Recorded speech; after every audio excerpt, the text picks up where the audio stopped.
lá, pessoal. Boa tarde a todos. Em benefício aqui do horário, da agenda, assim que o pessoal for entrando, vai se juntando a nós. Nós marcamos esse webinar em razão do primeiro, inicialmente marcado em fevereiro.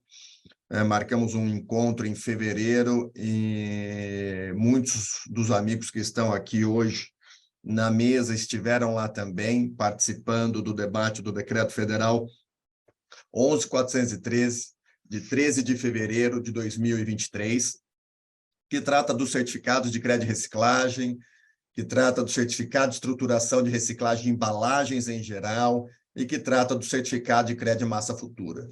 Então, é o decreto que revogou o Recicla Mais e trouxe novas disposições para a logística reversa no país.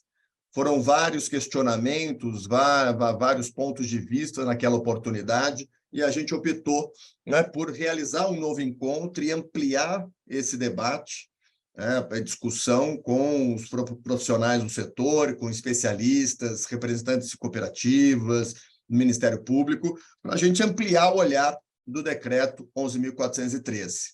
Então, dessa forma, a gente, em conjunto, né, a gente traz um olhar complementar, acho que cada um trazendo uma perspectiva da implementação do Decreto Federal 11.413. Também temos aqui no nosso encontro o compromisso de, à medida que os deputados, temos também a Sabrina, a doutora Enelise, que por questões aí particulares podem entrar no decorrer do encontro, mas para a gente, em benefício do tempo, a gente vai seguindo. Só queria fazer um agradecimento especial aqui ao doutor Luciano Lobé, promotor de justiça do Ministério Público do Mato Grosso do Sul, acho que a maioria que é pessoal que acompanha a logística reversa o conhece. Agradecer aqui ao Paulo Teixeira, superintendente da Biplast, agradecer também ao Flávio Ribeiro, consultor da Central de Custódia, e todos os demais amigos que aqui participam hoje, Johnny Manetti, da Pragma, Rose Hernandes, do Mouse para o Futuro, o Anderson, do Movimento Nacional e da ANCAT, e os demais que aqui participam e acompanham conosco nesse encontro. Então, o intuito, como eu comentei, é revisitar aqui o ponto do decreto de forma bem objetiva, trazendo algumas reflexões. E talvez para começar, eu até tinha pensado em fazer algumas anotações, mas em benefício aqui também, né, de quem já entrou, está acompanhando, queria passar inicialmente a palavra para quem tem acompanhado o tema, não é de hoje, né, acho que faz um trabalho não só também à frente do Ministério Público sul-mato-grossense, mas é o vice-presidente da ABRAMPA, da Associação Brasileira do Ministério Público Ambiental, e participa diretamente na discussão do tema, na construção, junto ao Conselho Nacional do Ministério Público. Então, doutor Luciano, queria reiterar a gentileza pela disponibilidade e queria passar para o senhor aí compartilhar um pouco o olhar de tudo que o senhor tem visto, o trabalho até aqui que vale frisar, da harmonização regulatória, muito se deve a esse envolvimento do senhor com o tema. Então, queria te passar aqui a palavra e para a abertura aqui do nosso encontro do webinar. Depois eu faço algumas ponderações aqui para o pessoal resgatando o decreto 11.413, mas seria muito bom ouvi-lo na largada. Bom, Fabrício, muito obrigado pelo convite. Bom rever aí vários colegas aí que estão trabalhando há tempos nessa temática da logística reversa e, mais especificamente, da logística reversa das embalagens em geral. Eu queria primeiro registrar, em relação ao decreto 11.413, o grande avanço que nós tivemos em várias regulamentações, em várias temáticas, muitas delas apontadas na nota técnica que a ABRAMPA fez em crítica ao decreto anterior, que já tinha sido um avanço, diga-se de passagem, e que nesse decreto acabou acolhendo muito da demanda do setor, também do Ministério Público, dos órgãos estaduais, por exemplo, com um conceito mais amplo de entidade gestora, a inclusão da questão dos catadores, acho que foi um avanço muito grande nesse decreto, O decreto anterior praticamente não tratava dos catadores e deixava muito a desejar em relação à exigência dos documentos de destinação final, que praticamente tirava todas as cooperativas da chance de trabalhar com a questão da logística reversa, né? E assim, eu vejo que veio uma evolução o tema da logística reversa das embalagens geral, que começou lá com o termo de compromisso da coalizão, que, com todas as críticas que eu já fiz, pelo menos era um primeiro avanço nessa temática, mas muito na base do compliance, poucas medidas efetivamente mensuráveis. Aí passou aí por alguns outros ajustes, e hoje esse decreto deixa muito claro a adoção de um sistema, primeiro, eu acho que é importante, baseado em metas reais, factíveis e mensuráveis, com base nas notas fiscais efetivamente que comprovem a destinação do material pós-consumo. E o material realmente que seja colocado no mercado tem uma comprovação de chegada na fábrica, com base nas metas a serem estabelecidas. Então, acho que esse ponto que o decreto de Mato Grosso do Sul, que foi um dos pioneiros, previa, é muito importante em relação ao decreto federal agora, o 11.413. Então, esse é um ponto que eu registro bem importante. O segundo avanço é que, ao estabelecer ali o certificado estruturante, ao lado do certificado comum e o certificado de meta futura, esse decreto traz aí uma abertura de possibilidades com sistemas que já estavam funcionando. Tenho que comprovar, preciso comprovar isso com as metas factíveis, com as notas fiscais, e como eu devo fazer isso. A única dúvida, e aqui eu já queria deixar pontuado, é que, ao contrário, me parece que, ao contrário do que consta para o certificado comum e o certificado de estruturante das cooperativas, o certificado de massa futura me parece que não seria autodeclaratório, não é um sistema simplesmente, eu não sei como isso ainda vai ser regulamentado pelo Ministério do Meio Ambiente e Mudanças Climáticas, mas prevê ali uma fase de aprovação, de homologação pelo Ministério. Então, me parece que no certificado de massa futura terá que ter, eventualmente, um termo de compromisso ou algum documento firmado para que essas metas sejam estabelecidas, cumpridas e um cronograma ser estabelecido. Então, me parece que não ficou claro esse instrumento ali. Em relação à temática dos catadores, eu acho que houve um grande avanço de inclusão, especialmente da questão das metas estruturantes, e também acolhendo uma solicitação das cooperativas da questão das metas por material. E aí, uma falha que eu espero que seja suprida numa eventual regulamentação aí pelo Ministério do Meio Ambiente, é que não ficou claro para mim, mas só numa interpretação a contrário senso, e os materiais devem ser colocados por meta de material. Então, papel e papelão, plástico, vidro. Esse é um ponto muito caro que nós temos dentro da Abrampa, a exigência como regra geral, e isso a gente aponta como sugestão para os estados, inclusive, da divisão por tipo de material. Porque, senão, uma indústria, para quem não está tão familiarizado, eu coloco um material como vidro era no Mato Grosso do Sul, ou como plástico em alguns locais, e retiro em alumínio, por exemplo. Comprova a minha meta de retirada em alumínio. É claro que tem uma situação específica que foi prevista para os programas estruturantes em relação a essa possibilidade de não ser por meta por material, mas, no geral, eu entendo que essa divisão de meta por material, primeiro, está prevista no decreto como regra geral, ainda que seja numa interpretação a contrário senso dali, onde consta os certificados para os estruturantes. Esse é um primeiro ponto, mas que estaria previsto ali. Outra questão interessante que eu queria registrar, que eu anotei, inclusive, no material que nós estamos produzindo para o Conselho Nacional do MP, é a questão da responsabilidade pessoal na informação desses dados. O que acontecia anteriormente, pelo menos aconteceu aqui no Mato Grosso do Sul, na época da fase do acordo setorial. Quando nós passamos a investigar e descobrimos que alguns pontos não estavam corretos no acordo setorial, na prestação de contas, aqui nós encontramos centenas de PEVs declarados e que não eram PEVs realmente, que não existiam, que eram sistemas de gerenciamento de resíduos industrial. Nós não tivemos dificuldade de chegar a quem era o responsável efetivamente por aquela informação.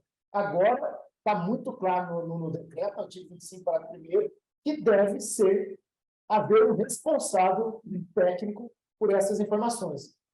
Então, essa é uma atividade de grande responsabilidade, porque o crime mais grave da Lei de Crimes Ambientais é o crime do artigo 69A, que é elaborar ou apresentar no licenciamento, concessão ou qualquer outro procedimento administrativo, estudo, laudo ou relatório ambiental total ou parcialmente falso ou enganoso, inclusive por omissão, reclusão de 3 a 6 anos.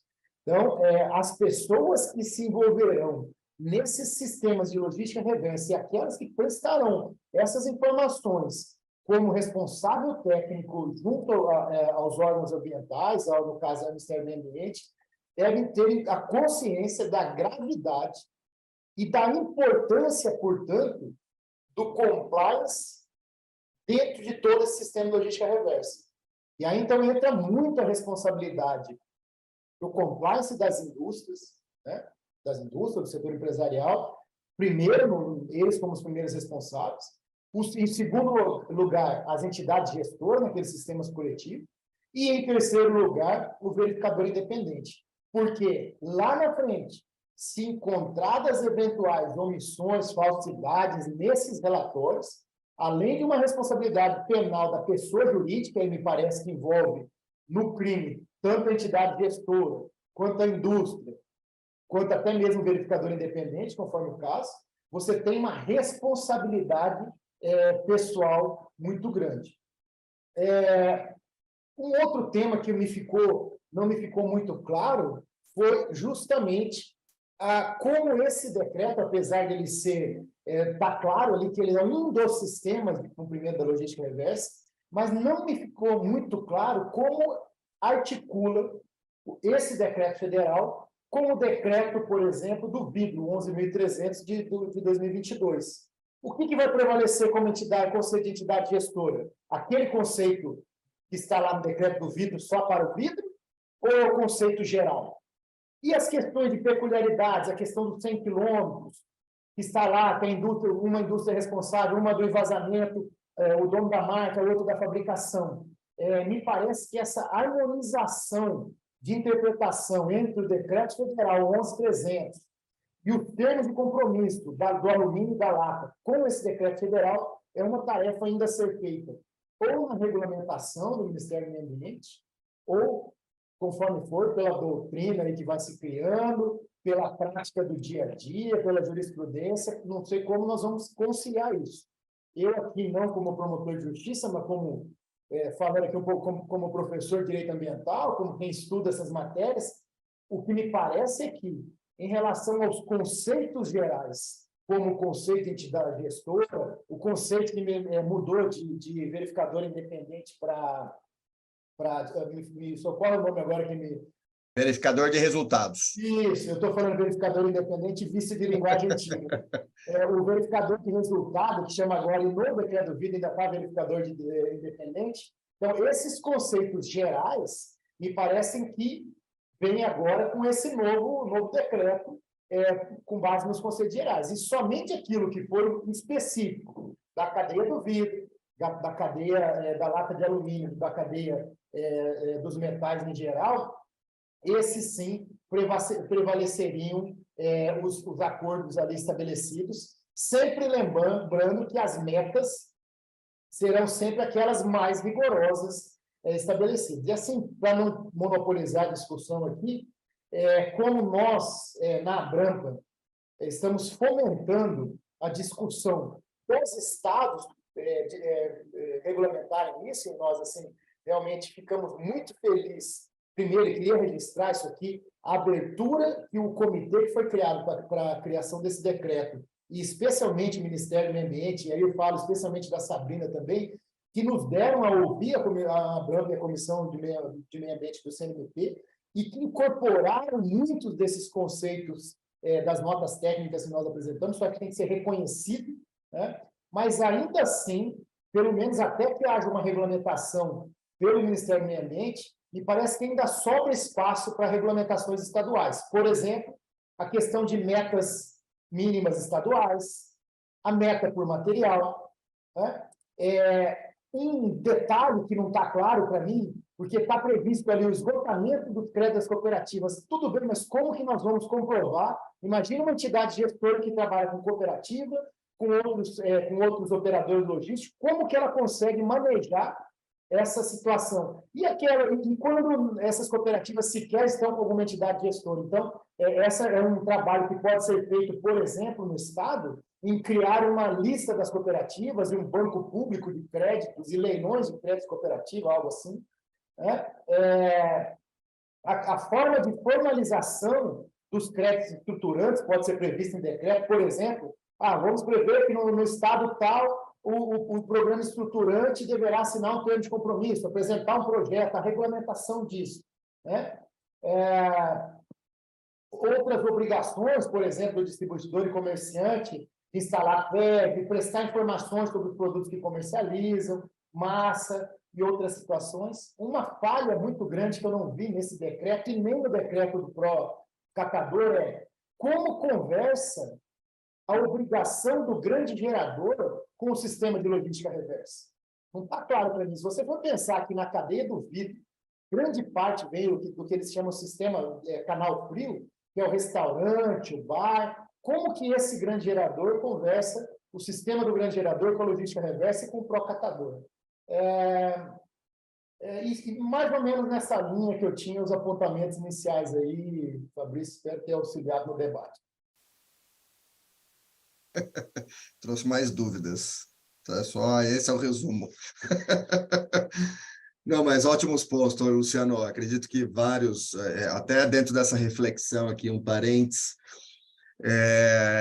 lendo e relendo, me parece que o estruturante, o certificado de estruturante de embalagens em geral, talvez seja aquele que consegue assegurar essa participação das cooperativas, porque pelo menos 50% terá de cooperativa como lastro para ser o estruturante. Eu estou pensando no mitigar risco dessa abordagem um pouco mais difusa, enquanto não exaurir, via cooperativa. Então, se você trabalha com estruturante e você tem aquele montante assegurado, significa, salvo o melhor juízo, que você fez um esforço, né, para ter a sua maioria formada por cooperativas e organizações de catadores de materiais recicláveis. Quando, então, daria ensejo para olhar o outro, que eu concordo também com o que você colocou, do certificado de crédito de logística reversa, que seria o genuíno, né? O que, de certa forma, não tem esse lastro no caso das embalagens, em particular de embalagens em geral. Lembrando que aqui, pessoal, o decreto 11.413, ele não é para embalagens em geral, ele aplica-se a todos os setores, e esse é um ponto crítico, inclusive, que a gente trouxe no primeiro encontro, setores, inclusive, devidamente regulados, como eletroeletrônicos, como o decreto de medicamentos, entre outros, e isso podendo criar uma certa insegurança ou incerteza. Talvez figuras comuns, acho que na linha do que o doutor Luciano colocou. Bom, nós temos um verificador de resultados. Ele mudou de nome, talvez com um outro ponto, mas, de certa forma, ele existia e tem uma roupagem de continuidade. Agora, outras disposições, nós temos um contexto um pouco mais atípico, como, por exemplo, do GAP, o Grupo de Acompanhamento de Performance. Grupos que já existem para medicamentos e eletroeletrônicos, por exemplo, e agora esse decreto, regra geral, excluiu. E tem também o GAP para embalagens de vidro, né? Então, tem um conjunto aqui de peculiaridades de cada um dos setores regulados. Mas, doutor Luciano, muito obrigado por ter trazido aí o seu olhar para os principais pontos, que, sem dúvida alguma, ajudam a clarear aí o tema e mantendo as preocupações, né? Acho que ficou claro aqui o olhar da regulação dos estados, que é crescente, que todo mundo, pelo menos para embalagens, quem está acompanhando nos últimos 3 meses, mais de 5 estados regulamentando. Felizmente, 90% dos decretos, em termos textuais, eles se assemelham, o que traz segurança também jurídica para fins de implementação, né? Evitando aquela problemática que a gente tinha, talvez, aí 1 ano, 2, 3, 4 anos atrás, que eram regulamentos que não haviam qualquer aderência um com o outro. E a empresa que produz, a depender do seu porte, distribui no Brasil, não para o mercado A, B ou C. Então, te agradecendo de novo aqui, já vou passar para o Paulo Teixeira. O Paulo é superintendente da Biplast, Associação Brasileira da Indústria, né, do Plástico. E, Paulo, muito obrigado aí pela sua agenda, pela gentileza. Vai ser um prazer ouvi-lo aqui também, as percepções da indústria do plástico para com aí o decreto 11.413. Obrigado, Fabrício, pelo convite. Boa tarde a todos os amigos da antiga e aos novos amigos. Sempre um pequeno grupo, mas muito bom. Eu vou tentar trazer algumas coisas mais do setor produtivo, né? Acho que são basicamente, de novo, dúvidas, não, né? Acho que a gente está aqui externalizando angústias e dúvidas para a gente pensar alguma coisa da construção, né? Eu acho que o decreto como um todo, assim, ele tem conceitualmente, ele é muito positivo, esse é o nosso olhar. Eu acho que ele trouxe aí essa questão da contemplação do investimento estruturante, que era uma prática que já existia no mercado, eu acho que isso é importante estar regulamentado. A questão de assumir, né, que precisa ter um prazo para a MTR, eu acho que isso é fundamental também, acho que isso foi importante. Agora, algumas questões, né, dentro das empresas que é um pouco assim, como é que a gente vai operacionalizar isso, Paulo? Essa é a pergunta que a gente tem no dia a dia pelas empresas, embora o setor de plástico, ele não é né, ele tem a obrigação de reciclar, mas não, né, vou passar esse olhar aí, mas a gente tem, tá, se eu quero fazer, se eu tenho um produto que é embalado, como é que eu operacionalizo essa questão dos créditos? Os créditos a gente já sabe um pouco, os créditos, né, de estruturantes, a gente, né, como é que vai fazer. E agora, os créditos futuros, eu acho que isso é importante a gente trazer até os aprendizados do mercado financeiro de operações futuras, né, para ver que é um compliance, uma governança extremamente delicada, né, que você precisa, não é uma coisa que você constrói de um dia para o outro. Tem uma outra questão assim que eu acho que é importante, assim, qual é o papel dos elos dessa cadeia? Porque as cadeias, né, das diferentes cadeias de materiais, você tem vários atores atuando aí, né? E a gente precisa, enfim, começar a construir como é que vai ser o papel de cada um nessa construção dos créditos, até para que a gente tenha o quê? Vamos para o terceiro ponto, que é como é que a gente vai fiscalizar e, sobretudo, penalizar, né? Ou seja, como é que a gente organiza isso e sobretudo, esse olhar de fiscalização, quem está fazendo, quem não está, como está fazendo, né? E para você fiscalizar, você precisa de metas. Né? E acho que foi o Luciano trouxe uma questão das metas, né?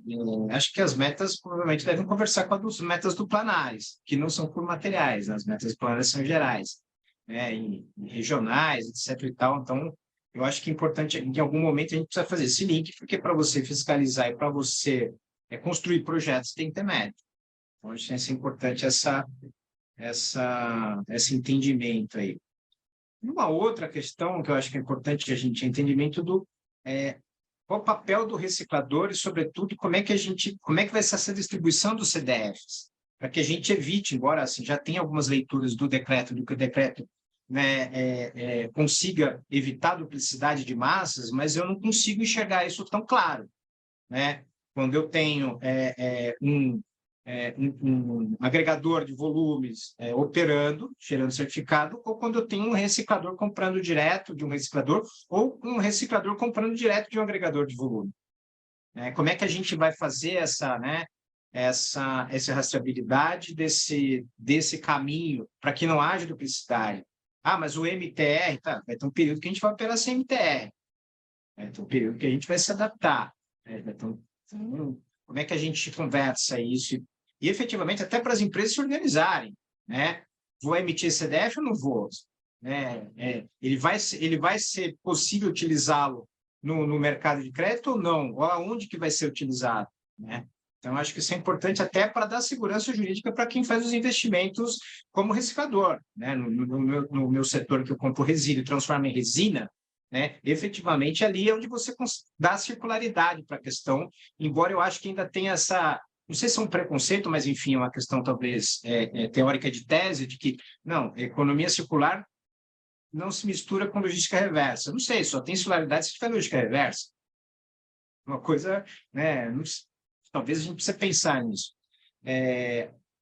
A auditoria de terceira parte, eu acho que isso, embora ela gere um custo extra, mas ela dá um compliance, né? Até foi colocado, a importância de você ter auditorias, e você ter controles, você ter transparência, isso é fundamental para o sistema, né? E o verificador de resultado, né? Se manteve, né? Mudou o nome, mas me parece que a lógica é muito parecida. Mas a auditoria de terceiro, né? Talvez aí a gente precisa pensar se isso engrandece o sistema ou encarece o sistema, como é que a gente poderia transformar isso e dar mais transparência para que a gente, né, evite essas questões. E, por último, uma questão de segurança, isso já vem sendo colocado várias vezes, mas é importante trazer como preocupação de empresário, como é que eu comprovo que eu cheguei no limite das compras das cooperativas? Então, como é que eu faço, sabe? Para quem tem uma operação constante, né, programas que já estão e já só operam com cooperativas, legal. Agora você tem pessoas entrando, você tem entidades gestoras entrando nesse mercado, inclusive entidades gestoras estaduais, entidades gestoras municipais. Então, daqui a pouco a gente, né? Como é que então, sim, tudo isso leva para uma questão de controle de compliance. Nós precisamos ter, né? E como é que a gente comprova que está comprando, entendeu? Acho que essas filigranas de operação, que o empresário quer saber como é que funciona. É mais ou menos parecido com aquela propaganda da IBM, que o menininho fala para o avô, e o avô fala, ele está mexendo no computador, e o avô fala para ele assim, tá, mas como é que eu ganho dinheiro com isso? Como é que eu faço resultado com isso? Né? E é um pouco assim, como é que eu uso isso? Como é que serve? Para que serve o computador? Né? Um senhor terceira idade, isso na década de 80 falando.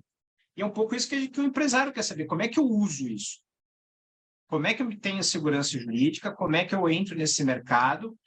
Eu posso operar esse mercado se eu for reciclador, via CDF? Como é que eu faço? Então, é um pouco dessas operações, né? A gente sabe que isso está sendo construído, eu acho que isso é positivo, né? Eu acho que todo esse caminho que foi colocado aí, né, contemplou muitas coisas, né, que esse grupo e outros discutiram. Acho que isso é muito positivo, uma sinalização que existe diálogo, isso é positivo também, né? Então, acho que o decreto é um resultado de um diálogo. Agora, a construção coletiva, ela não consegue tudo. Tudo que a gente pediu, né? Várias pessoas que estão aqui estavam na mesa daquele grupo que a gente fez um trabalho junto, a gente não consegue tudo, mas a construção coletiva, ela constrói o possível. Então, acho que é um pouco esse nosso papel da gente estar em debate constante para levar essas preocupações de como é que a gente constrói o possível, né? Haja vista que a gente tem um ativo muito importante agora, que é o diálogo, né? Então, acho que eu queria fazer essas considerações e já agradeço de antemão o convite. Obrigado aí, estou à disposição. Legal, Paulo. Muito obrigado por trazer o olhar de vocês também. Acho que é sempre bom ouvir o que vocês valorizam, né, ou valorizaram, né, dentro de uma regulação que está vigente e dos pontos que poderiam ser melhorados. Acho que essa mensagem de o diálogo está aberto, tem aí tem construído uma interlocução de colaboração, né, visando o olhar prático. Eu acho que é isso. Não estamos aqui olhando na teoria, mas olhando de que forma trazer e colocar aqui em solo tudo que está previsto ali, o desejo do decreto, em consonância com a própria Política Nacional de Resíduos Sólidos. Então, eu queria passar agora, você trouxe um ponto importante, né, da própria auditoria, e acho que vale a pena agora, já embarcado na sua continuidade, convidar o professor Flávio Ribeiro, que é o coordenador de auditoria da Central de Custódia. O Flávio, acho que muitos conhecem aqui, era gerente, né, de resíduos, logística reversa da Companhia Ambiental do Estado de São Paulo, né, hoje é professor titular em algumas universidades e gentilmente se colocou aqui à disposição para a gente conversar junto, para ouvi-lo. Flávio, muito obrigado pela presença e a palavra é sua. Imagina, Fabrício, eu que agradeço, queria começar saudando todas e todos. Antigamente a gente falaria meus colegas de mesa, né? Hoje eu acho que eu posso falar meus colegas da janelinha do Zoom aqui e também todos e todas que nos assistem. Eu, antes de falar de auditoria, não posso me furtar a fazer um rápido comentário sobre a fala do Paulo, viu, Paulo? Você falou uma coisa que pegou no meu fígado, porque diz respeito a uma das minhas principais linhas de pesquisa na universidade, que tem gente que questiona se economia circular se mistura com logística reversa. Eu vou te dar a minha resposta.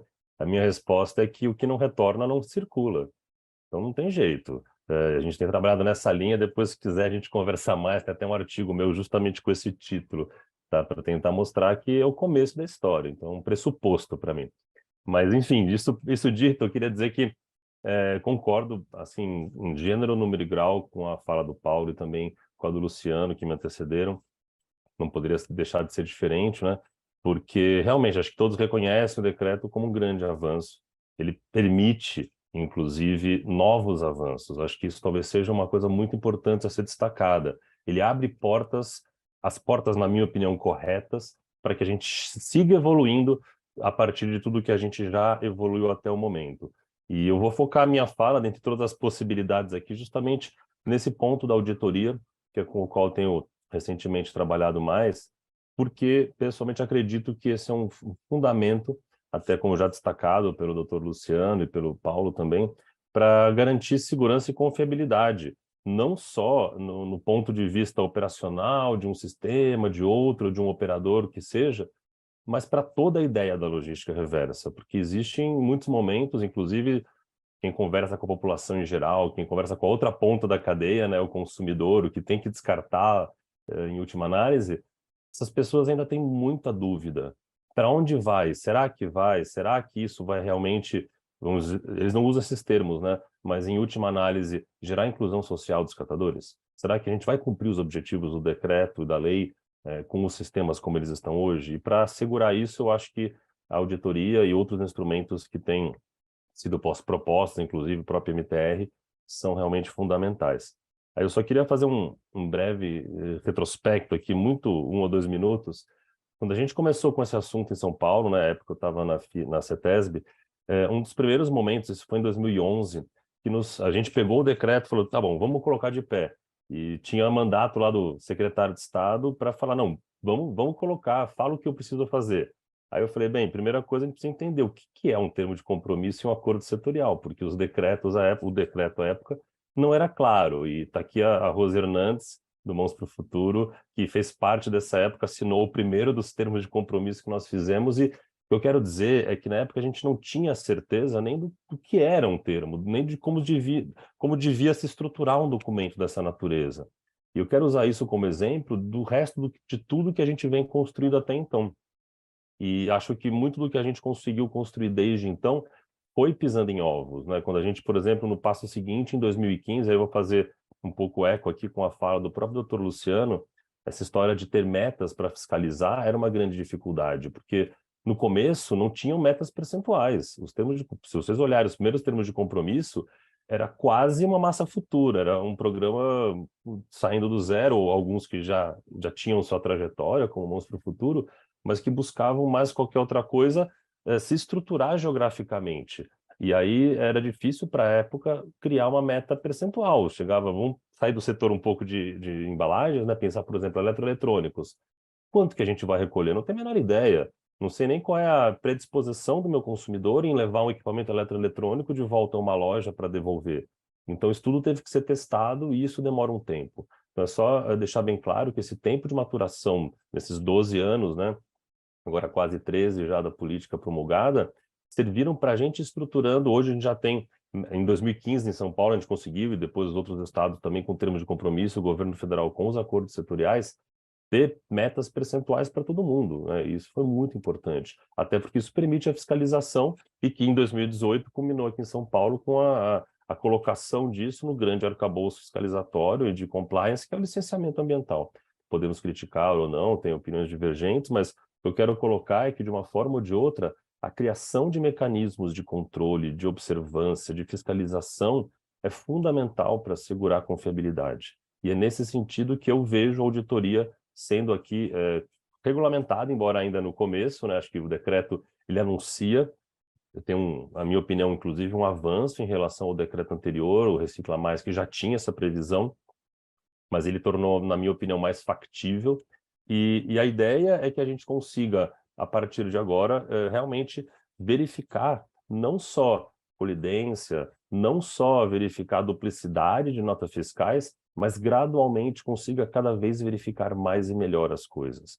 Paulo colocou aqui o desafio da MTR, realmente é um desafio enorme, e eu concordo com você, Paulo. Acho que a gente só vai fechar mesmo a conta quando os CDFs estiverem sendo emitidos direitinho, tudo regulamentado. Mas a gente vai ter que trabalhar um bom tempo, né? Talvez aí 24 meses, que mais ou menos é o tempo do decreto, né? Para tudo tá de pé, e até lá teremos que trabalhar com notas fiscais. Então, eu acho que a gente está num momento decisivo, é mais um desses momentos da evolução da logística reversa, onde as coisas têm que ser definidas com algum grau de risco e incerteza, e quem trabalha com sustentabilidade, acho que isso não é novidade, a gente vive trabalhando com incertezas e riscos, né? Mas não tenho dúvida de que a auditoria fecha esse ciclo de verificação, dando mais segurança e seriedade, confiabilidade para a comprovação de resultados, qualquer que seja o modelo, né? Qualquer um dos três.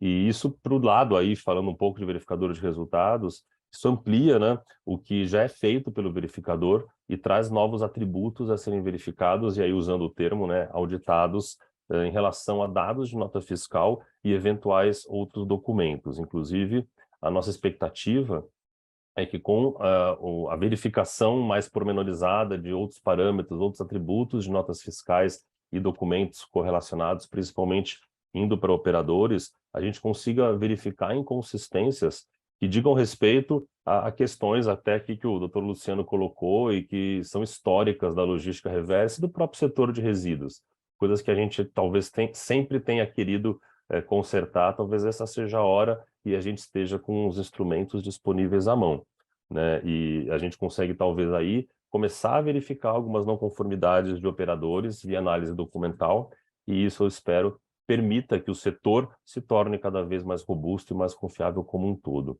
E o que eu acho só também importante, do nosso ponto de vista, é colocar aqui uma mensagem até para as entidades gestoras, para que isso não seja um motivo de preocupação a mais, porque eu tenho certeza que aqueles que operam direito conseguirão, sem menor dúvida, serem auditados com sucesso, né? A questão é reconhecer e formalizar esses critérios para trazer todo mundo para o mesmo ponto e dar uma subida de régua de uma forma gradual. Obviamente, a gente vai ter que conversar com muita gente, a gente já tem conversado com algumas pessoas, mas o objetivo acho que é muito mais trazer para uma conformidade aqueles que eventualmente ainda têm essa dificuldade. E para operacionalizar essas auditorias, né, na central de custódia já tem uma equipe sendo criada. A gente acredita que em breve já dê para começar a fazer os primeiros pilotos, já estamos discutindo aí os termos. E queria aqui, antes de mais nada, agradecer o Fernando, que está aqui presente também, pela confiança de me chamar. Espero que a gente consiga aí formar essa equipe robusta para dar resposta não só aos clientes, mas a toda a sociedade, uma vez que a gente está falando aqui de algo que é importante para muito além das entidades gestoras, né? Sejam órgãos de controle estaduais, seja o próprio Ministério do Meio Ambiente, ou principalmente a sociedade civil, em última análise, quem precisa dessa verificação feita.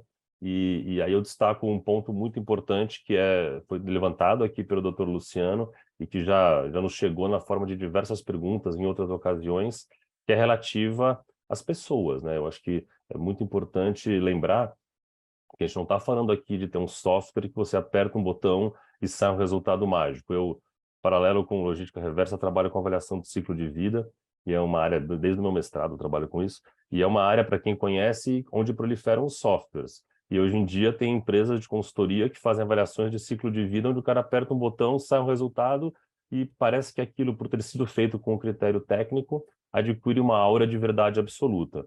E eu acho que não é isso que a gente tem que fazer. A gente tem que ter inteligência por trás, tem que ter gente capacitada para entender o que eventualmente virá das notas fiscais, virá dessas verificações, para que a gente possa interpretar à luz de regras bem estabelecidas para fins de relatório de auditoria e aí verificar o que deve ser feito em cada caso de eventual não conformidade, né? Acho que isso é muito importante e vai ser a chave de um trabalho de qualidade que realmente cumpra o seu papel. No webinar passado, acho que o Fernando passou aqui uma apresentação para vocês, onde muitos desses aspectos já foram levantados. Eu concordo em tudo que ele falou, estava ouvindo na época, não vou ressaltar aqui para também não tomar demais nosso tempo e a gente poder depois partir direto para as discussões, mas a gente acredita que para esse ano já é importante a gente ter as auditorias sendo feitas, mesmo que ainda seja por um período transitório, que essas regras eventualmente, posteriormente, tenham que ser alteradas, mas a gente sabe que é importante já ter resultados, nem que seja para aprimorar depois. A gente ficar esperando ter as regras perfeitas, a coisa não vai sair do lugar, e essa segurança e confiabilidade é muito importante.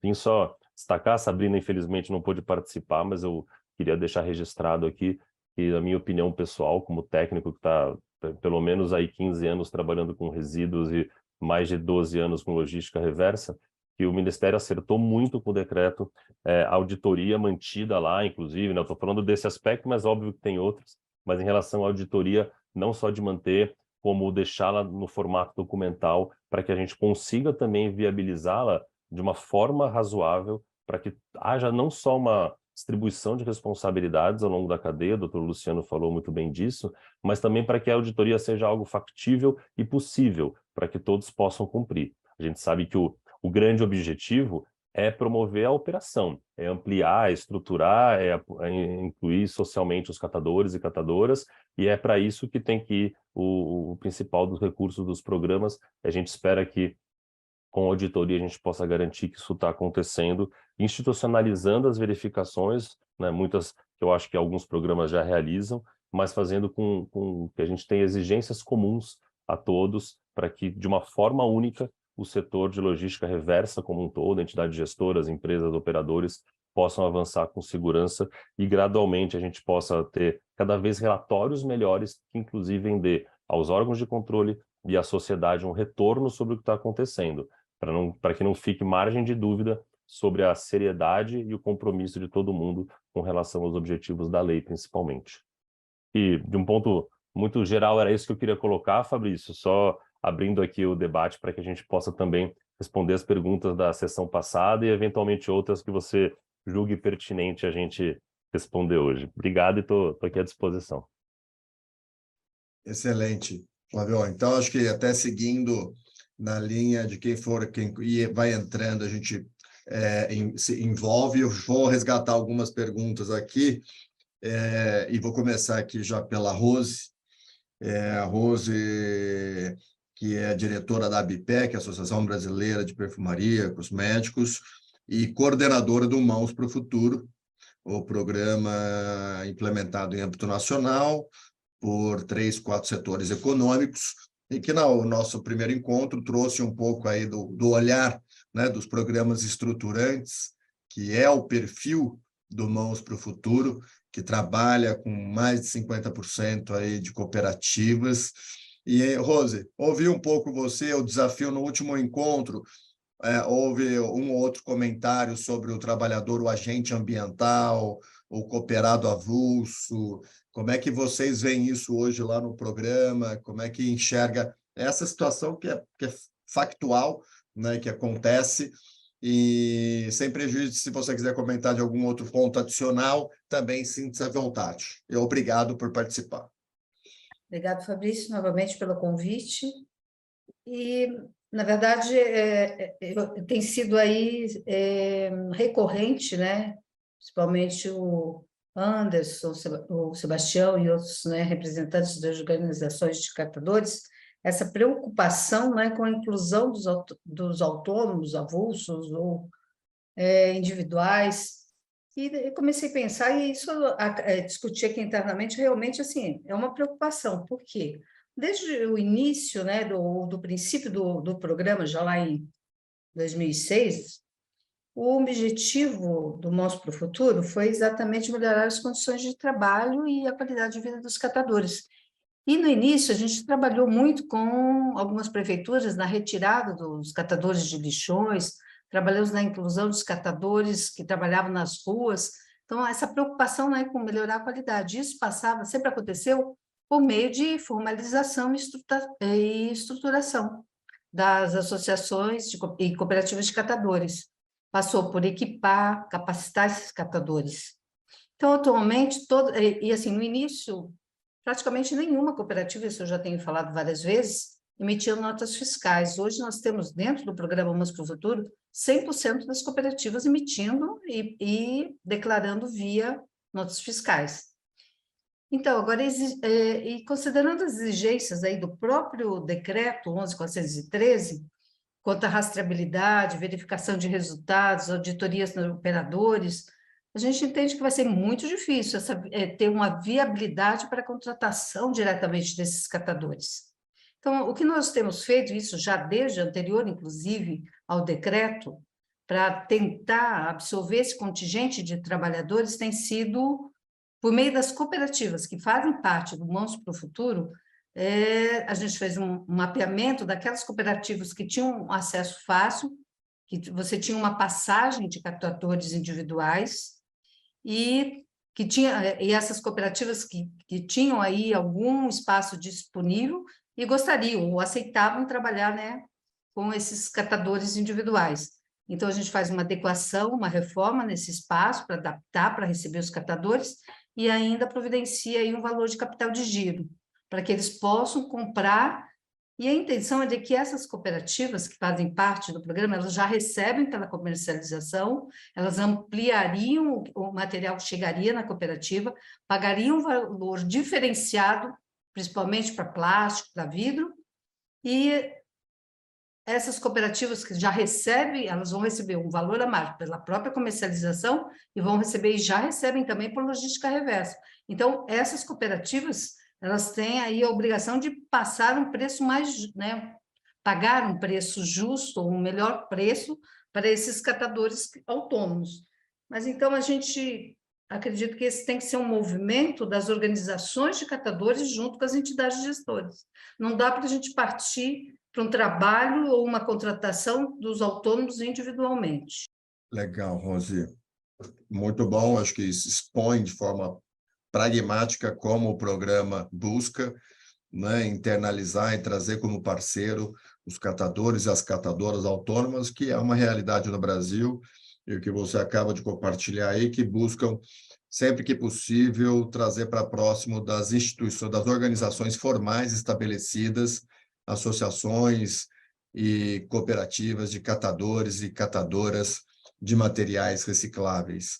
Então, nesse ponto... A gente está, na realidade, tentando uma formalização, mas via as cooperativas. Então, o pagamento elas recebem da própria cooperativa. A cooperativa internaliza e comercializa, e as notas fiscais seguem seu fluxo normal de auditoria, de verificadores independentes, etc. Maravilha. Acho que, de novo, é uma via operacional, né? De uma maneira que vocês estão dignificando a atuação e buscando, de certa forma, centralizar nas organizações de catadores e catadoras, né? Dando ainda mais protagonismo para as entidades organizadas. E antes de passar aqui para o Anderson e para o Tião, queria ouvir um pouco aqui o Johnny, que na última acabou ficando para o final. Johnny, queria ouvir um pouco a sua percepção, olhando que você, como o CEO da Pragma, do programa Recupera, atua com cooperativa e atua também com privado, como é que você olhou o decreto, como você enxerga o decreto e as suas contribuições aí para fins de implementação da logística, naturalmente aqui olhando de embalagens, como é que você tem visto a sua perspectiva? Gostaria de ouvi-lo um pouco. Se tiver algum ponto aqui das perguntas, eu compartilho com você também durante a sua fala. Bom, primeiro, boa noite, Fabrício. Obrigado pelo convite, mais essa oportunidade. É fundamental a gente manter esses espaços de diálogo e de troca aqui de informação e percepções. cumprimentar também todos os outros colegas que estão aqui conosco no evento. Eu acho assim, Fabrício, alguns pontos aqui, agora nós já temos aí mais de um mês, né, da publicação do decreto, a gente vai digerindo as coisas, né? Acho que aqui nessa bancada, vamos chamar assim, essa bancada virtual, não tem nenhum iniciante aqui no tema, né? Acho que quem tem menos tempo de conversa aqui deve ter uns 10, 15 anos na estrada falando de logística reversa, resíduos, catadores. No meu caso, já se vão um pouco mais de 25 anos nessa discussão. E eu quero fazer um paralelo aqui, Fabrício, você, a Rose, o Paulo, acompanharam mais de perto a discussão lá em 2015 do Acordo Setorial de Embalagens, que foi um tema muito controverso, né? E que nós que estivemos à frente, eu ajudei a fazer a formulação final, depois da negociação do acordo, a gente sofreu muitas críticas, né? E muitas críticas, inclusive, que eram feitas com razão.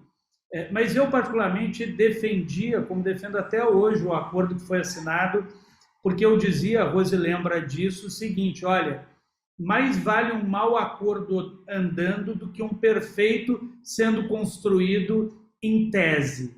E a gente tinha um acordo que vinha já há 5 anos sendo construído em tese.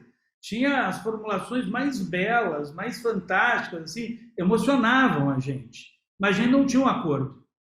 Quando a gente teve um acordo, a gente passou a ter um objeto em cima da mesa. E com esse objeto em cima da mesa, foi possível fazer críticas concretas. E, inclusive, né, Paulo acompanhou também todo esse processo, né, o Fabrício nem se fala, porque ajudou na formulação das bases de tudo. A gente dizia, olha, isso aqui não é o melhor para a indústria, isso aqui não é o melhor para os catadores, isso aqui não é o melhor para a prefeitura, mas a gente botou algo na rua e esse algo virou objeto de debate, inclusive na via judicial, em alguns momentos. Acho que todos lembram aqui da ação civil pública que nós tivemos em São Paulo, que acabou dando uma grande visibilidade. E também, com base no acordo, o próprio doutor Luciano deve lembrar disso, havia críticas, e com razão até de setores do Ministério Público, que se aproveitaram do acordo para poder colocar na mesa a necessidade de avançar de forma muito concreta, material, pragmática em relação à implementação da logística reversa de embalagens. Por que eu estou resgatando isso? Se a gente for olhar tecnicamente, juridicamente, o decreto 11.413, ele tem vários pequenos buracos, ele tem algumas indefinições, ele gera dúvidas, mas ele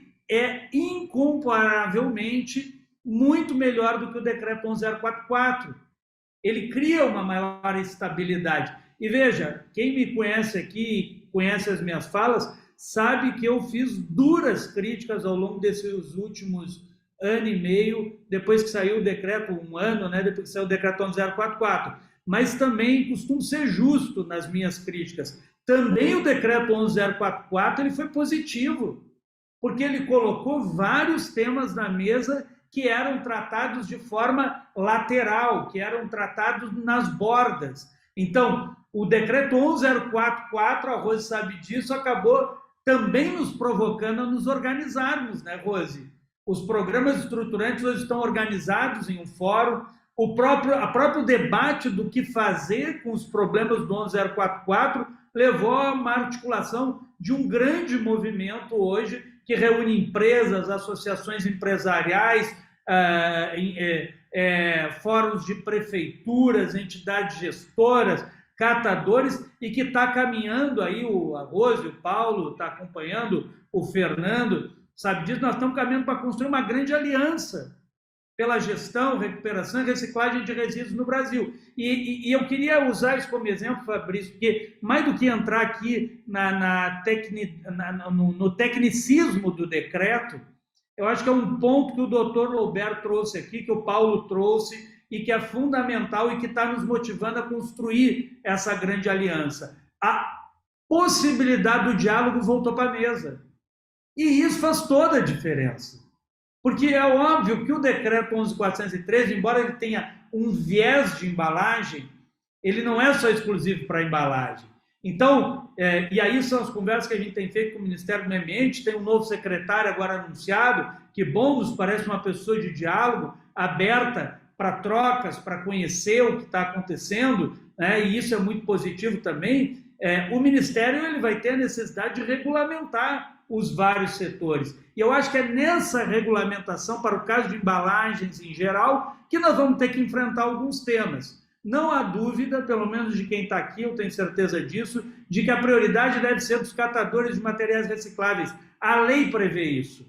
E eu, particularmente, há mais de 25 anos trabalho com os catadores, vou continuar defendendo isso até o último dia. Contudo, nós precisamos olhar para o decreto e ver como que a gente acomoda as responsabilidades dos outros atores para não incorrermos no erro de jogar sobre os ombros dos catadores a única responsabilidade de fazer o resultado da logística reversa. Nós precisamos entender o papel também dos outros atores. Quer dizer, acho, e o doutor Lobé traz isso, acho que de forma muito correta, a gente tem um grande desafio agora, eu tenho andado por alguns estados, sei que outros aqui têm andado também, né? Coincidentemente encontrei o Fernando semana passada no seminário lá que a Firjan estava fazendo com o estado do Rio. Quer dizer, nós precisamos pensar como que a gente harmoniza isso, né? A Abrampa, por exemplo, construiu um excelente sistema de contabilização de resultados que está sendo ofertado para os estados. Como que esse sistema se conecta com o CNIR? Quer dizer, como que a gente vai lidar, por exemplo, com essa oportunidade que o decreto 11.413 trouxe de um formato de cumprimento de metas, compensando meta global e meta produtiva de material, que está prevista no decreto federal, como que isso vai ser compatibilizado com o decreto nos estados? Então, esse ponto da harmonização é fundamental, porque o Fabrício lembrou bem o que era o nosso grande receio, e aí eu volto, eu sempre falo, vou repetir de novo aqui, né? Eu acho que é o mérito que a Abrampa teve. É muito difícil você ter que lidar com 27 sistemas de logística reversa diferentes e mais um nacional. Quer dizer, o mérito do que a Abrampa fez é que minimamente as coisas agora estão alinhadas. Então, até para o processo de harmonização, eu acho que fica mais fácil. Por último, 2 pontos muito rápido aqui, Fabrício, fundamentais. É a gente conseguir, de forma unificada, aproveitar esse ambiente que dá espaço para o diálogo e tentar fazer como a gente fez com esse grupo que está construindo a aliança, que nós podemos construir convergência naquilo que a gente concorda. No que a gente não concorda, a gente vai cada um fazer as suas construções, isso é legítimo, não tem problema. Mas veja, se eu tenho 10 pontos e eu discordo só de 4, é melhor eu levar os 6 que eu tenho acordo e deixar com que a arbitragem do Estado seja feita só nos 4. Porque se a arbitragem for feita nos 10, muito provavelmente ninguém vai ficar contente. Então, eu acho que a gente tem que aproveitar esse momento e unificar. E finalizando, Fabrício, sobre o tema de catadores autônomos, tá? O que a gente fez aqui? A gente desenvolveu uma metodologia uns 2 anos atrás, que inclusive compartilhamos com a ANCAT. A ANCAT também implementa ela hoje, que é o que a gente chama de investimento circular. A gente iniciou há cerca de 2 anos aqui na Pragma. Hoje sabe que a ANCAT e outros programas estão fazendo, que disponibilizar recursos, estimulando que as cooperativas, as associações de catadores, comprem os materiais dos catadores autônomos. Tem muitos catadores autônomos que não querem estar numa cooperativa, que não querem estar numa associação. Então, se a gente fizer essa conexão, sem necessariamente uma obrigação de associação, mas fazendo uma conexão numa perspectiva de parceria entre esses atores, acho que ganha os catadores, ganha os programas de logística reversa, ganha o Estado, ganha o país, ganha o planeta. Então, acho que são oportunidades que o decreto traz. Não tem nada resolvido, não tem nada decidido, tem regulamentações por vir, e se a gente conseguir remar junto para o mesmo lado, muito provavelmente essas novas regulamentações atenderão muito mais aquilo que a gente acha que é o melhor caminho a ser seguido. Obrigado, Fabrício. Obrigado, Johnny. Já vou, acho que aqui, já emendando aqui, Anderson, se puder trazer um pouco do olhar, do seu olhar, que eu sei que você acompanha direto o tema, está super envolvido, Como é que você enxerga esse envolvimento das cooperativas agora, da forma que está institucionalizada, a operacionalização, se você já consegue sentir alguma mudança de um mês para cá, a partir do decreto, se consegue prever alguma mudança, algum comportamento, que eu falo do próprio mercado, né? Aí olhando os sistemas de logística reversa, também o envolvimento dos municípios nessa discussão. Queria ouvi-lo um pouco, te agradecendo de novo pela participação. Eu trouxe essa pergunta porque é que ficou para trás aqui, então eu trouxe ela de forma abrangente e depois vou emendar uma outra para o Tião também, que tem uma específica para ele, mas queríamos aqui te ouvir sobre a sua percepção, se para as cooperativas a expectativa de fato tem melhorado, vai melhorar, como é que vocês estão vendo essa questão também do exaurimento das cooperativas, operacionalmente falando. E obrigado mais uma vez aí pela participação. Obrigado, Fabrício, a todos que compõem aqui essa, digamos, bancada virtual, né, conforme o Johnny disse, e aqueles que nos acompanham, né. Primeiro, né, que passado aí um pouquinho mais de um mês, né, do decreto, estamos chegando aí bem próximo, né, da sua vigência, né, que se dará agora em abril, e de fato tem algumas questões ali que tem algumas lacunas, né, que precisam ser resolvidas, né. Uma delas, obviamente, passa pelo esgotamento, né, via organizações de catadores, até mesmo de catadores, né, porque, na verdade, o que a gente não pode nesse momento aqui é começar a dividir os catadores, né, entre catadores de cooperativas, de associações, individuais, autônomos. Aí, cada palavra que se fala há uma pequena discordância, né, sendo que, na minha visão, catadores são todos esses aí que aqui eu brevemente identifiquei. Obviamente que eu sinto uma ansiedade, inclusive, dos catadores que trabalham de maneira individualizada, né? Porque a gente bem sabe que o decreto 11.044, ele era muito frágil com relação à participação dos catadores, e agora se criou uma expectativa com esse novo decreto de como se dará, de fato, a participação desses catadores individuais. O que eu posso falar é que é um tema complexo, até porque existe o caminho que seria talvez aquele mais simples, né? Que é o sistema de parceria entre o catador autônomo e o catador individualizado, aquilo que a Rose e até o próprio Johnny já colocou aqui.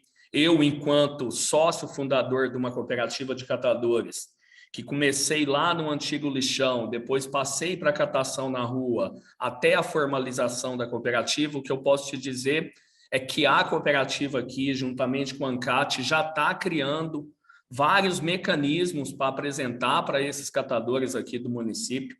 Um deles vai até além do pagamento da logística reversa. A gente está tentando criar também um mecanismo de pagamento de serviços, né, para esses catadores, e a gente fez um cálculo aqui demonstrando para um catador que já trabalha em parceria com a cooperativa, e chegamos numa adicionalidade de renda para ele de cerca de 48%, e isso oriundo daquilo que ele entrega para a cooperativa e receberia no âmbito da logística reversa, e também o que ele entrega para a cooperativa, como a cooperativa tem um contrato de prestação de serviço com o município, ele também seria remunerado por esse serviço.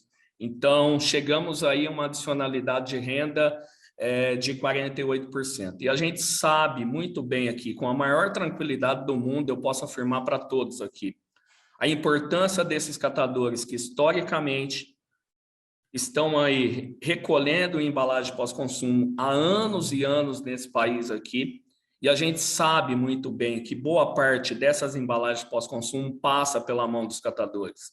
Quando a gente fala ali que 90% dessas embalagens passa pela mão dos catadores, a pergunta que se faz é: 90% também passa pela logística reversa e se torna adicionalidade de renda para essas pessoas? Então, assim, a gente sabe do tamanho do desafio, sabe da maneira peculiar que tem o país nas suas diversas regiões. Aquilo que eu estou colocando aqui, que uma cooperativa está tentando fazer com os catadores aqui de maneira muito transparente, é uma situação que pode dar certo aqui, mas pode ser que não dê certo acolá. Então, assim, o desafio está aí, é gigantesco. E não é uma coisa de se tratar de maneira muito simples, assim. Eu que sou catador há mais de 20 anos, estamos aí sim trabalhando e trabalhando muito firme, muito árduo em saber como que a gente de fato coloca que 90% das embalagens pós-consumo passa pelos catadores e aí ao mesmo tempo como que isso se torna na prática eficiente ao ponto de adicionar renda na vida dessas milhares e milhares de pessoas. Gostaria muito até de levantar um debate, inclusive com os catadores individualizados, para que eles possam também darem a sua contribuição, nos ajudarem a pensar conjuntamente como que isso poderia ser feito. Porque o que está colocado no decreto aqui nos preocupa muito, porque continua tendo como lastro a nota fiscal.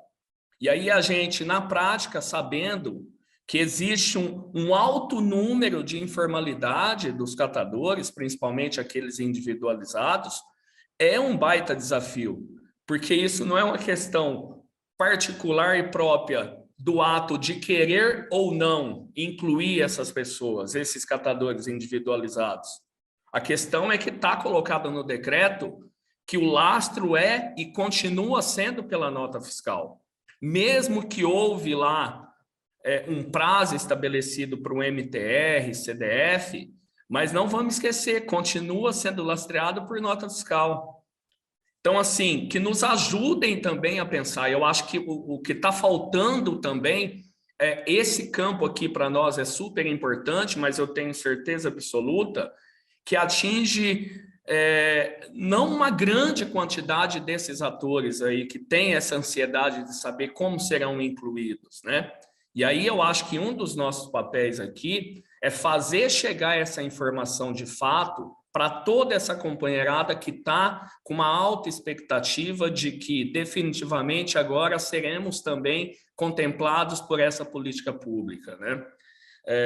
Outra coisa que eu destaco aqui, até para finalizar, Fabrício e demais, a gente sabe também, com a consciência bem tranquila, de que continuamos a pensar de que a logística reversa é um dos instrumentos da Política Nacional de Resíduos.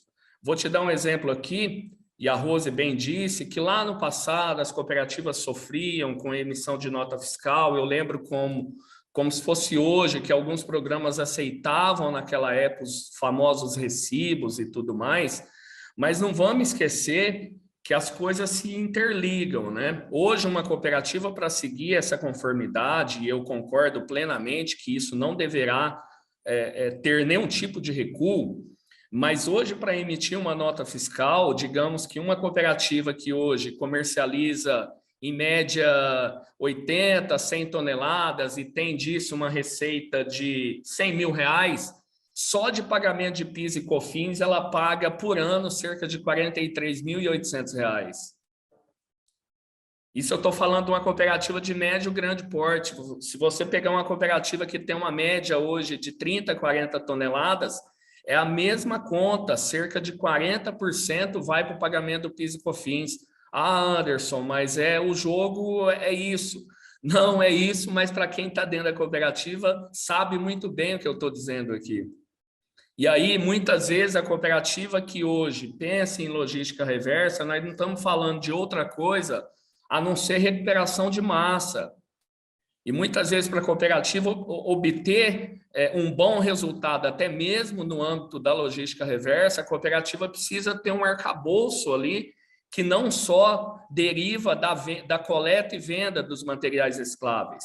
Também é uma discussão do famoso pagamento, que deveria ser regra e não exceção, do pagamento de serviço prestado pelos catadores. Aí sim a cooperativa poderia dizer que ela não está sobrevivendo e sim vivendo daquilo que ela já faz há dezenas e dezenas de anos.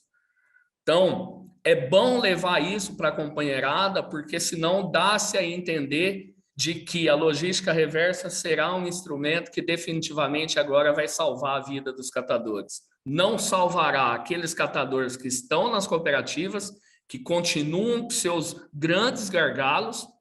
Quem dirá salvar a vida daqueles autônomos individualizados, informalizados, que aí sim, definitivamente, talvez dentro desse decreto aqui, é um dos maiores desafios em pegar essa classe trabalhadora que recupera a embalagem pós-consumo há dezenas de anos e colocar dentro, definitivamente, desse decreto.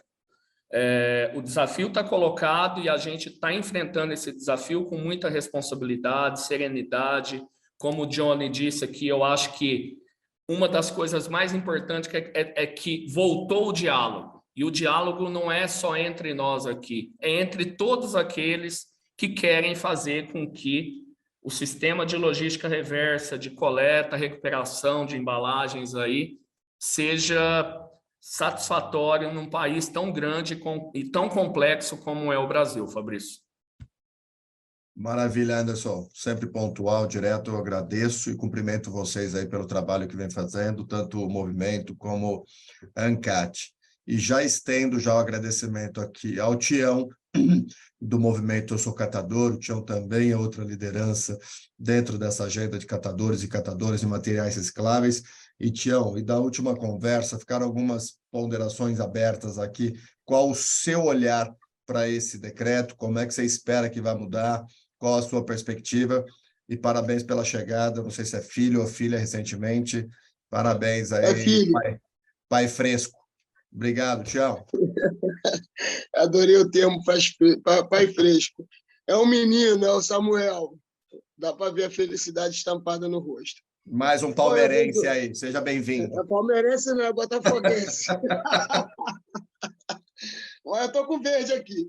Mas vamos lá, cara. Esse eu vejo com boa expectativa. Eu acho que a questão eu tenho que ser sincero, eu sempre trato muito bem diretamente as coisas. Eu acho que o acordo setorial foi super importante, como o Johnny disse, até mesmo para ser motivo de crítica.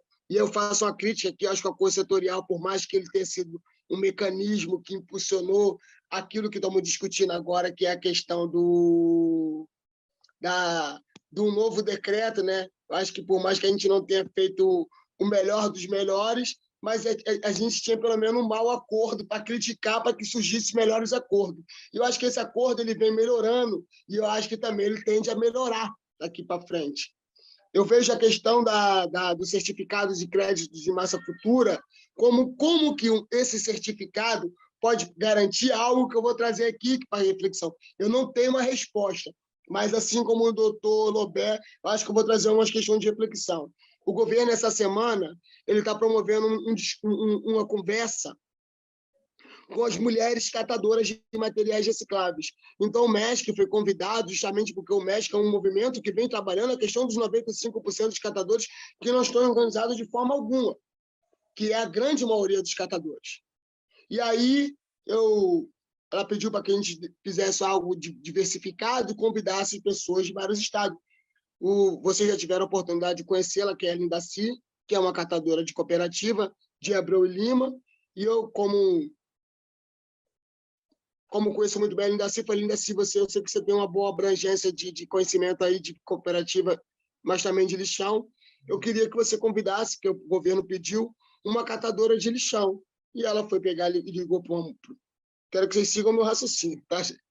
E ela ligou para alguém que trabalhava no lixão, olha a palavra, trabalhava no lixão, até semana passada, e o que ela me trouxe foi o seguinte: olha, fulana, ela pode até entrar como catadora de rua, mas não mais como catadora de lixão, porque o lixão foi fechado. A minha maior preocupação continua sendo a mesma. Como que esse novo decreto, juntamente com o decreto pró-catador, vão se conversar para garantir a inclusão daqueles que estão excluídos. O acordo setorial ele trouxe a discussão e trouxe a reflexão daquilo que poderia melhorar, mas me desculpa, a Conselho Setorial ele criou programas estruturantes, mas nem para todas as cooperativas e nem para todas as associações. A gente não pode ter primo pobre, primo rico, onde aqueles que já eram pobres ou paupérrimos. Entendeu? Para quem vai essa infraestrutura? Por exemplo, de novo, o raciocínio que eu fiz aqui, o certificado de créditos de massa futura, eles vão servir para a retirada desses catadores ou para aqueles catadores que já se retiraram do lixão, têm a sua inclusão social e econômica garantida, que está aqui no decreto. Eu estou com o decreto aqui. Eu estou lendo esse decreto há semanas, virado em cima do decreto do Procatador. Aonde que esses decretos vão conversar para garantir que 95% dos catadores que não estão incluídos em cooperativa e em associações, e aquelas cooperativas e associações, como bem disse antes aqui, que não conseguem emitir nota, que não conseguem estar no crédito logística reversa, devido à questão de CONFIS, ICMS, etc., etc., como que isso garante?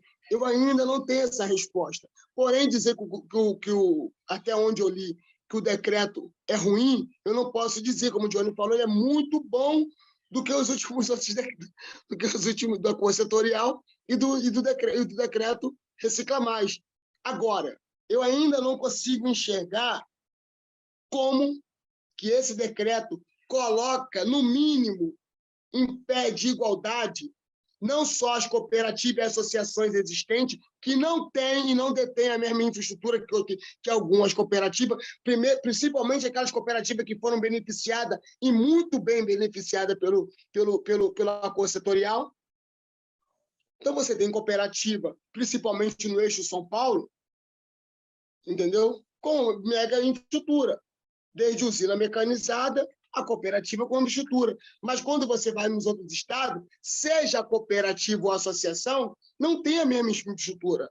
Então, esse decreto ele tem que trazer, pelo menos, para dentro, não só as cooperativas, de novo, não só as cooperativas e associações. Hoje a gente tem organizado em cooperativa e associação cerca de 5% dos catadores.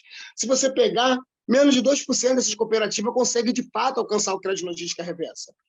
Melhorou? Melhorou, mas eu ainda não enxergo como o decreto de logística reversa, juntamente com o decreto Procatador, vai garantir aquela mulher que a Linda Cia entrou em contato, que antes estava no lixão e agora está na rua, que ela saia dessas condições. É preciso que o decreto seja inclusor e não excluir, de novo, aqueles que historicamente estavam excluídos. E é por isso que o MESC vai bater nessa tecla.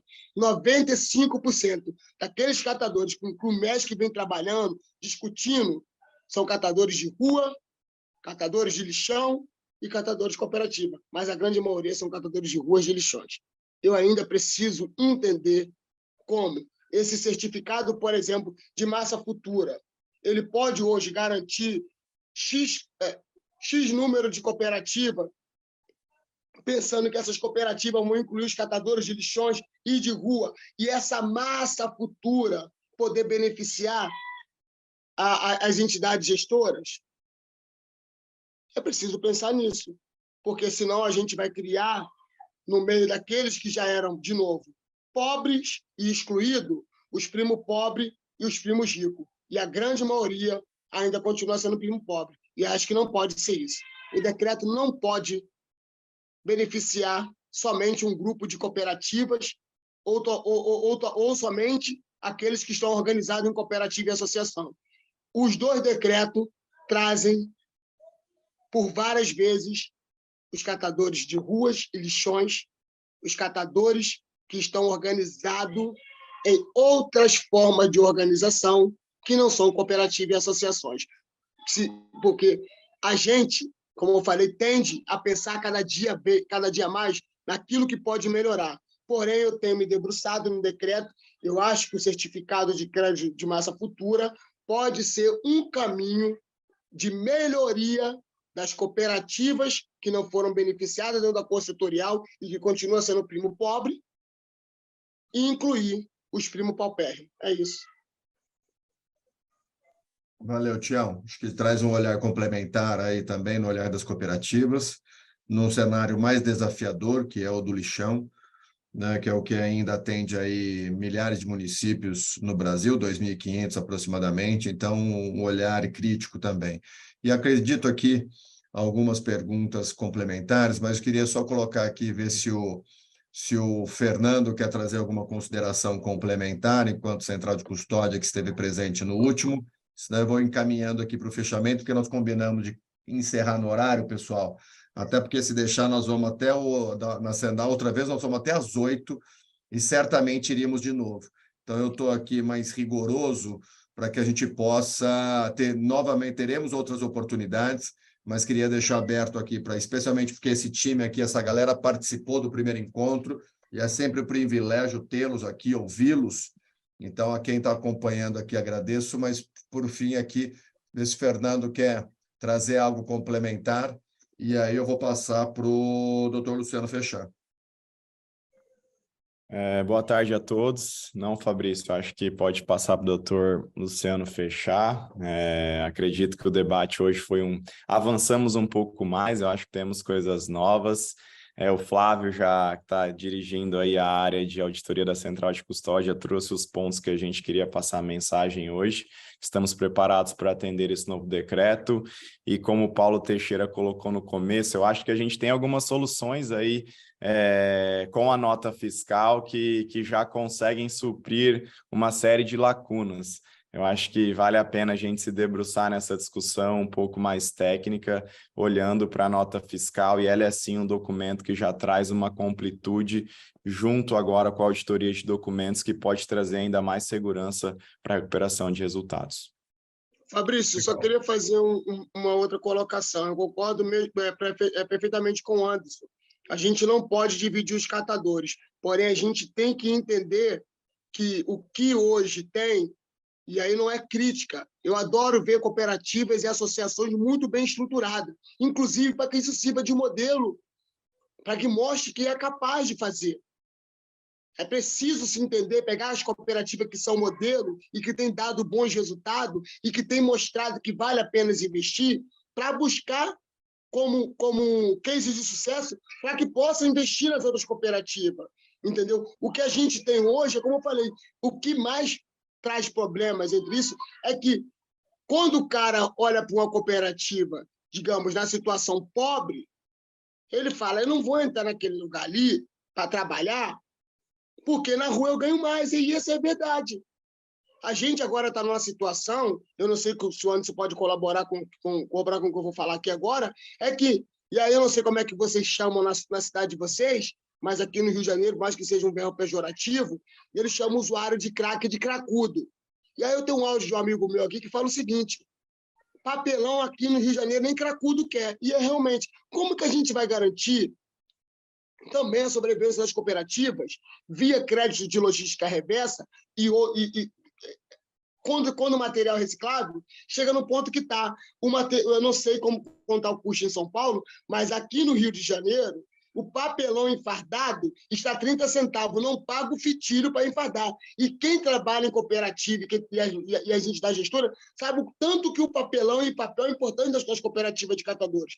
Como que esse crédito de logística reversa faça com que o papelão continue sendo um reciclável e que não vire lixo. Por quê? O papelão está em preço de vidro. E assim você vai diminuir a reciclabilidade desse produto. Porque, como eu falei, não está pagando fitilho. Imagina bem, se a cooperativa de catador, a qual eu faço parte, que enfada o material e que manda para a empresa para vender a 30 centavos, imagina um catador de rua. Ele vai ter que vender isso com ferro velho a 5 centavos. Ele não vai catar.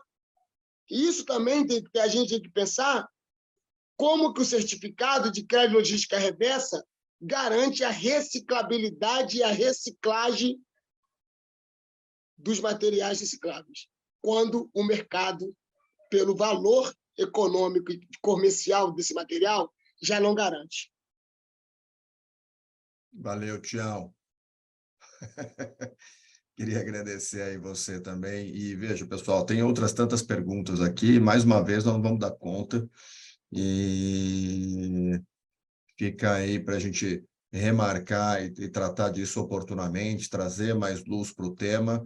Fato é que, pelo número de perguntas, considerações e participantes até uma altura dessa, o tema ainda pulsa, né? Então, a mensagem aqui é de debate permanente e ninguém aqui está trazendo uma certeza absoluta se é assim ou assado. Acho que nós estamos num processo de aperfeiçoamento da regulação.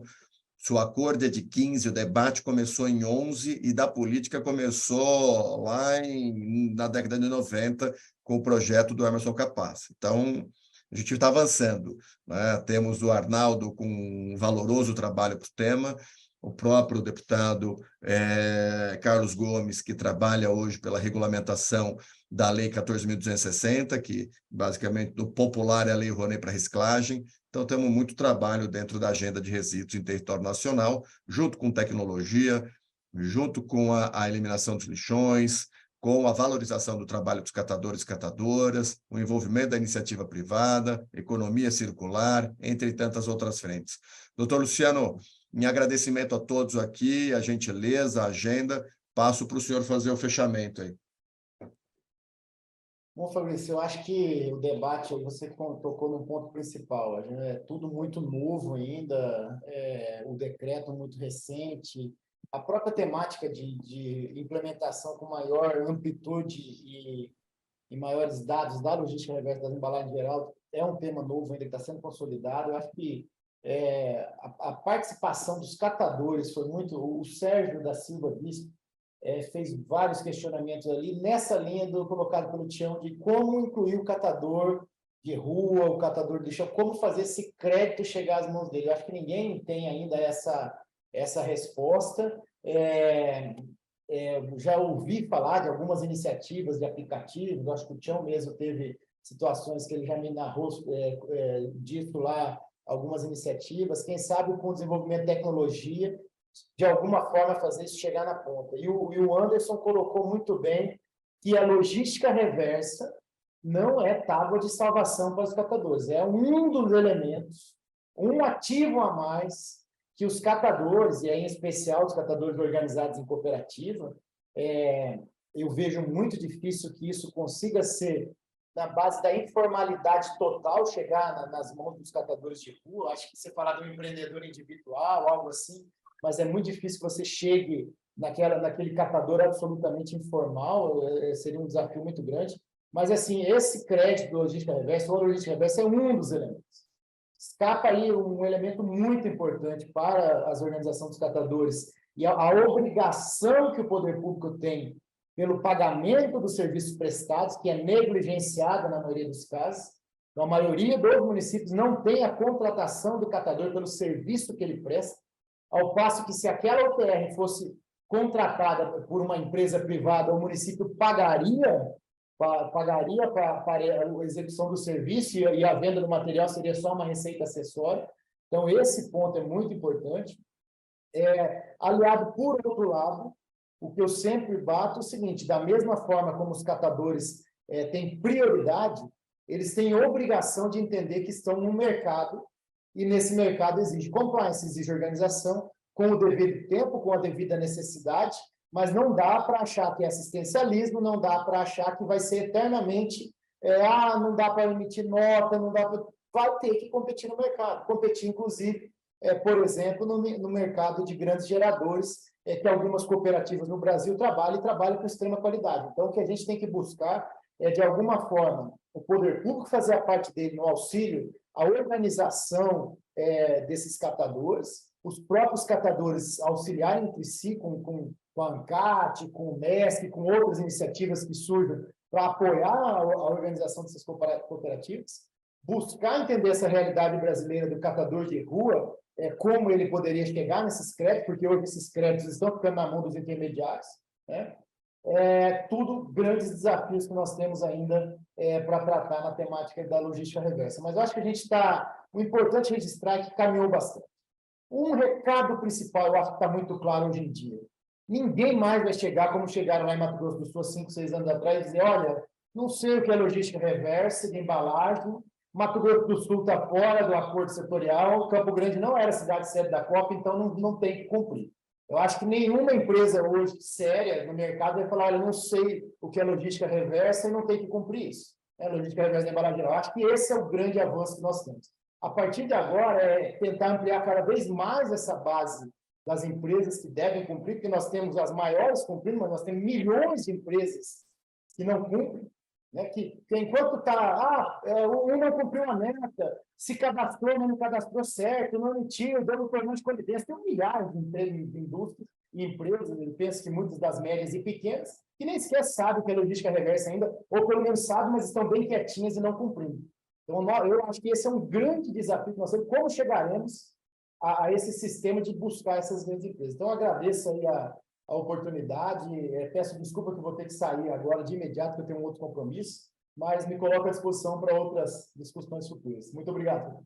Obrigado, Lobé. Obrigado pela agenda aí, pela disponibilidade, pelas ponderações. Alguém da mesa, eu sei que está todo mundo aí, estão uns 3, 4 com a agenda fechada. Se não tiver mais nenhuma ponderação, eu não vou falar 2 vezes, porque eu sei que tem. Então, eu vou aqui de uma forma bem impositiva, aqui, caminhando para a conclusão, reiterando aqui os agradecimentos ao pessoal que está acompanhando. A gente fica aqui também para um próximo debate, né, uma próxima oportunidade. Agradeço aqui Fernando, Anderson, Flávio, Paulo, Rose, Tião, o Lobé, e o pessoal aqui também que infelizmente não conseguiu participar por questões aqui, 2 por questões familiares, questão de saúde, 2 por questão de agenda. Então, fica aqui meu agradecimento, agradecimento de vocês que estão acompanhando até o momento. Desejar uma ótima semana a todos, muito trabalho, saúde, e a gente vai se falando. Johnny, estava passando batido aqui, Johnny. Saiu, não está na minha listinha aqui, ó. Estou vendo aqui todo mundo, aqui não estava visível, você me desculpa. Então, agradecer a cada um aqui que participou. Flávio também estava fora da minha lista, Rose. Então, agora acho que eu falei todo mundo aqui, sem perder ninguém. Muito obrigado, vocês são sempre muito gentis, muito queridos e, certamente contribuem aí para a melhoria da regulação da logística reversa no Brasil. Tenhamos aí uma excelente semana. Só um merchandising aqui, ó. Na quinta-feira, quem tiver interessado em conhecer um pouco mais do decreto do Maranhão, a gente vai estar às 17 horas fazendo uma discussão aqui sobre o decreto do Maranhão. Vamos estar recebendo aqui o Dr. Barreto, que é o promotor lá de Justiça do Estado, o Pedro, que é secretário estadual do Meio Ambiente, um tal de Dr. Fabrício Soler, parece que conhece alguma coisa do assunto aí no país. O tal de Fabrício Soler, palmeirense chato. O Fernando Bernardes também, e vamos estar lá com uma catadora lá do Estado, que faz parte de sua organização, que faz parte do programa Recupera, também vai estar participando para privilegiar a participação dos catadores. Dê meu recado aqui, desculpa, Fabrício. Não, obrigado. Sem dúvida alguma é importante, cada estado tem regulamentado, acho que fica o alerta aqui para quem está acompanhando, é um tema em efervescência, então os estados estão regulando, e cumprimento aqui a Pragma pela organização de mais um debate aí sobre o novo estado. Fechou? Ótima semana, pessoal. Obrigado por tudo. Obrigado pela gente. Obrigada. Tchau. Fiquem bem. Tchau, tchau. Tchau, gente. Obrigado. Até a próxima. Tchau, abraço. Até a próxima.